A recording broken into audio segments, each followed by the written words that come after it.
আসসালামু আলাইকুম। আমরা আজকে ডিমের কোরমা রান্নার রেসিপি দেখাবো। প্রথমে ডিমগুলোকে সিদ্ধ করে ছিলে নিয়েছি, তারপর কাঁটা চামচ একটু কেচিয়ে নিয়েছি।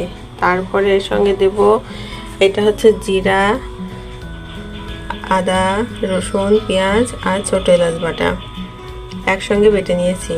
এখানে দেব লিকুইড গরুর দুধ, এখানে দেব দারচিনি আর দুটো তেজপাতা, মরিচের গুঁড়া হাফ চা চামচ, ধনিয়া গুঁড়া হাফ চা চামচ, দুইটি মিডিয়াম সাইজের পেঁয়াজ কেটে নিয়েছি গোল গোল করে, এখানে পরিমাণ মতো লবণ আর আছে সাদা তেল।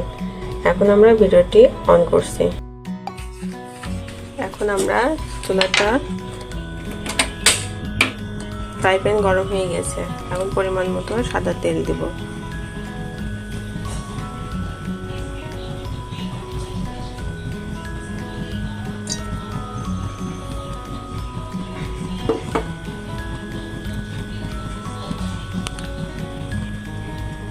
এখন আমরা দুটি তেজপাতা ও দুটি দারচিনি দেব।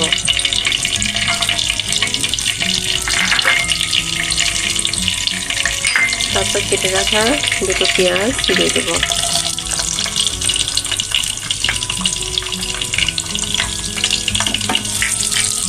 একটু নাড়ব,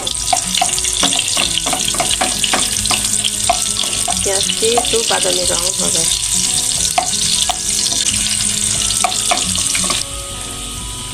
এবার পেঁয়াজটি কিছুটা বাদামি বর্ণ ধারণ করতে যাচ্ছে। এই সময় আমরা একটু বাটা মশলাগুলো দিয়ে দেব।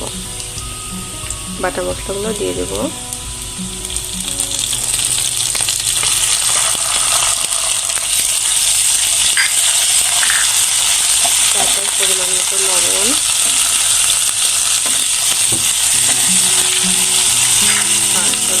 ধনিয়া গুঁড়ো হাফ চা চামচ,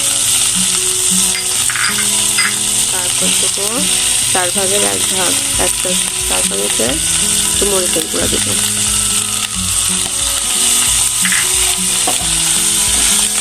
তারপরে এখানে আমি পানি ব্যবহার না করে গরুর লিকুইড দুধটা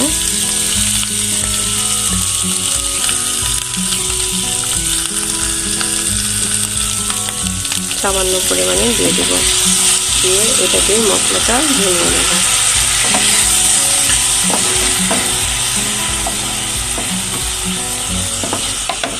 এই যে মশলাটা কষিয়ে নেওয়ার পরে এখন আমরা ডিমগুলো দিয়ে দেব মশলার মধ্যে।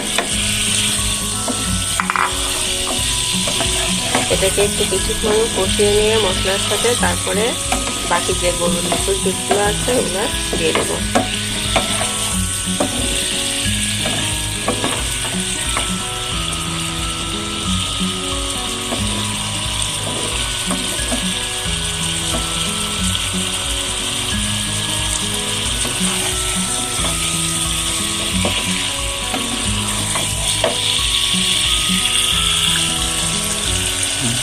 এবার গরুর যে বাকি দুধটুকু ছিল লিকুইড দুধটা আমি দিয়ে দেবো।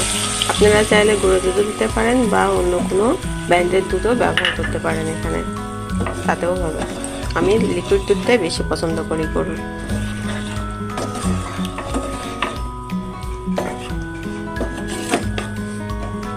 এটা কিছুক্ষণ হয়ে গেলে ফুটে উঠলে নামিয়ে দেব।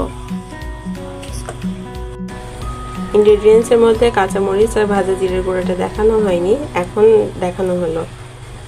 এই দুটো অপশনাল, ইচ্ছে করলে দিতেও পারেন আবার নাও দিতে পারেন। আমার ভালো লাগে তাই আমি দিই। হ্যাঁ, এবার কাঁচামরিচগুলো দিয়ে দিয়েছি, এটাও ফুটে উঠেছে, ঘন হয়ে আসছে। এখন ভাজা জিরেটা হালকাভাবে দিয়ে নামিয়ে দেব।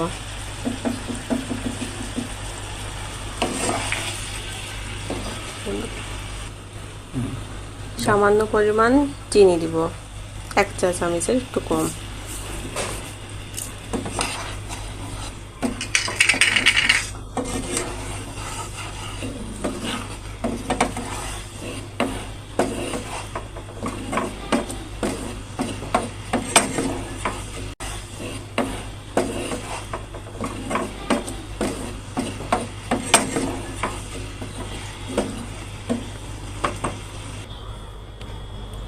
হয়ে গেল আমার ডিমের কোরমা।